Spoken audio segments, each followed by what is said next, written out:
Assalamualaikum warahmatullahi wabarakatuh. Pada kesempatan kali ini kita akan membahas 7 kisah kedermawanan dan kesabaran Nabi Muhammad Rasulullah Sallallahu Alaihi Wasallam.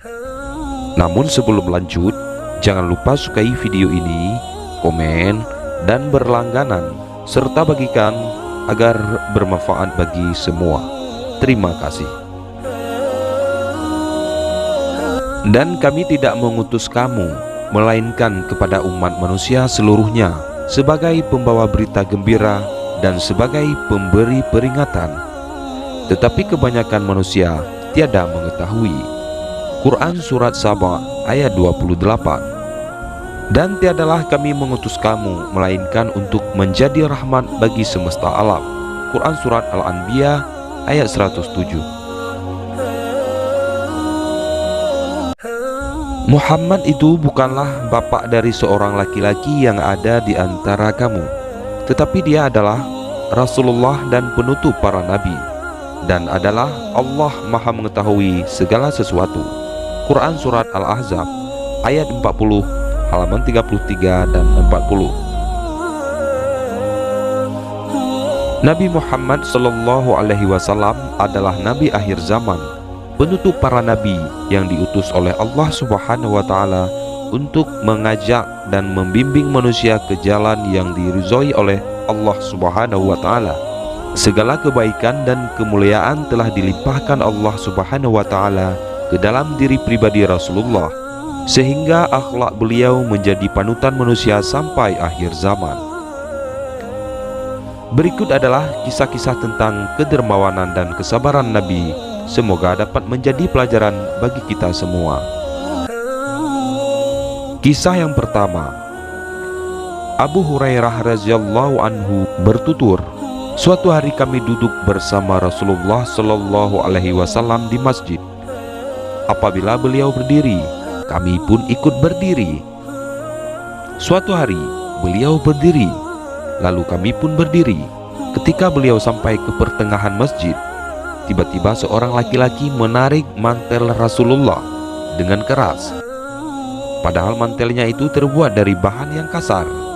Saking kerasnya, leher Rasulullah pun tampak memerah.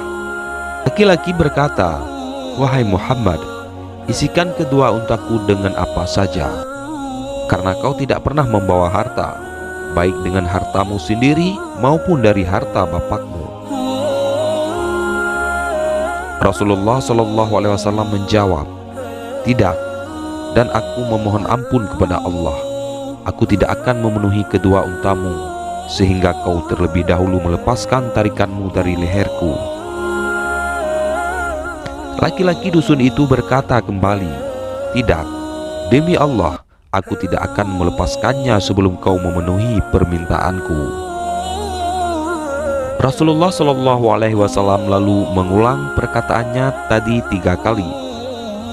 Namun laki-laki itu tetap tidak mau melepaskan tarikannya. Begitu mendengar jawaban laki-laki dusun tadi, kami para sahabat segera bermaksud menghampiri laki-laki tersebut.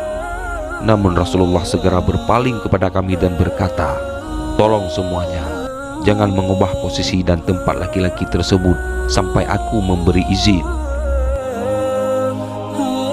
Rasulullah lalu berkata kepada laki-laki saat itu, "Wahai Fulan, penuhi unta laki-laki tadi dengan gandum, dan untanya yang satu lagi dengan kurma." Setelah dipenuhi, Rasulullah bersabda, "Ayo, bubarlah kalian." Hadis riwayat Abu Dawud. Kisah yang kedua, Anas bin Malik bertutur, suatu hari aku berjalan bersama Rasulullah. Saat itu beliau memakai selimut dari daerah Najran yang ujungnya sangat kasar. Tiba-tiba ia ditemui seorang Arab dusun. Tanpa basa-basi, laki-laki dusun itu langsung menarik selimut kasar Rasulullah itu keras-keras, sehingga aku melihat bekas merah di pundak Rasulullah. Laki-laki dusun tersebut berkata, "Suruh orang-orangmu untuk memberikan harta Allah kepadaku yang kau miliki sekarang."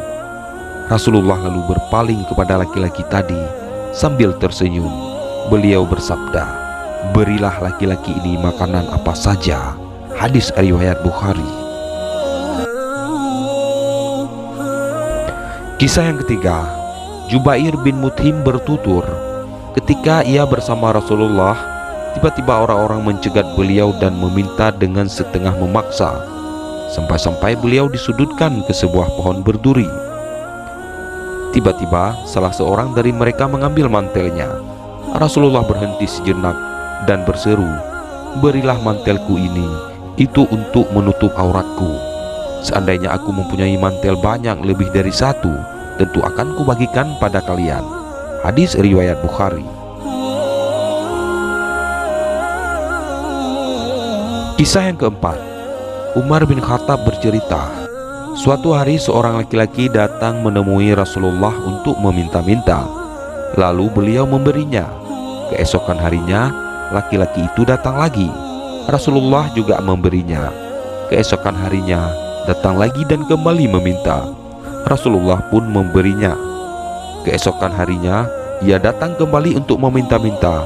Rasulullah bersabda, aku tidak mempunyai apa-apa saat ini, tapi ambillah yang kau mau dan jadikan sebagai utangku.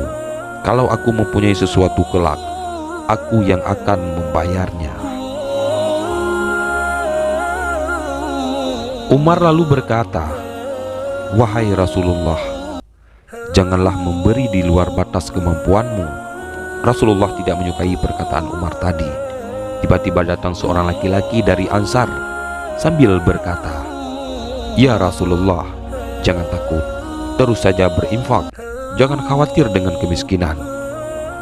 Mendengar ucapan laki-laki tadi, Rasulullah tersenyum.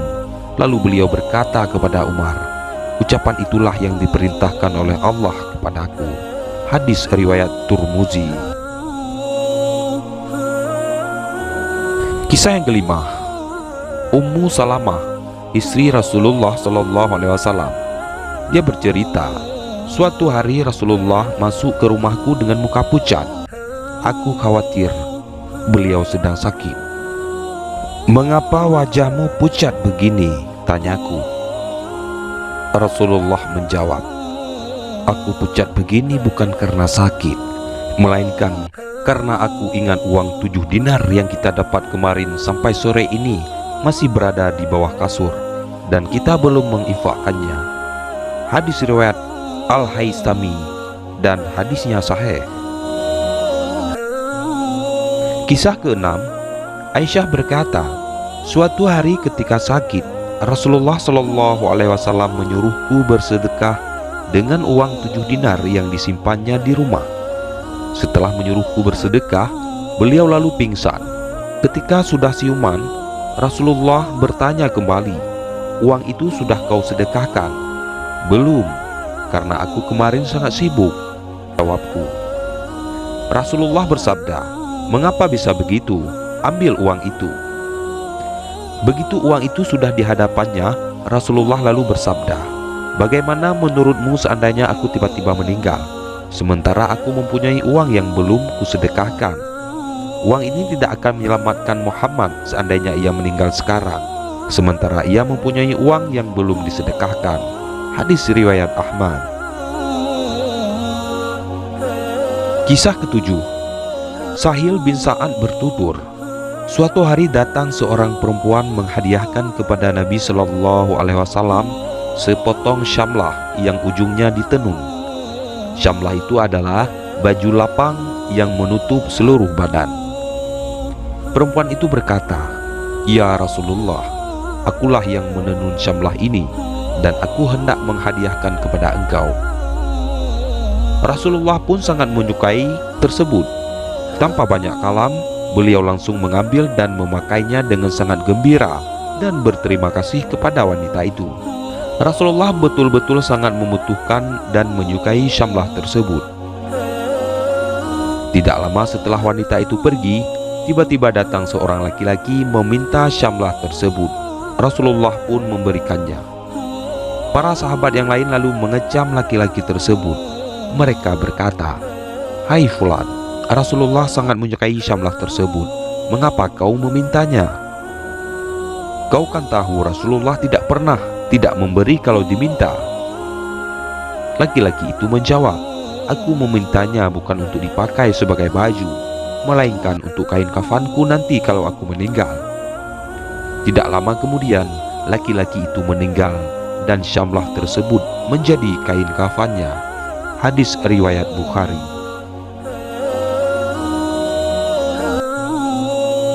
Semoga ketujuh kisah tersebut dapat menjadi bahan renungan dan menjadi pelajaran dalam hidup kita.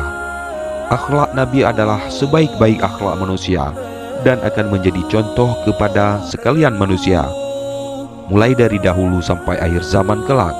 Semoga Allah Subhanahu wa Ta'ala membimbing kita ke akhlak yang mulia, yaitu akhlak kekasihnya Nabi Muhammad Sallallahu Alaihi Wasallam.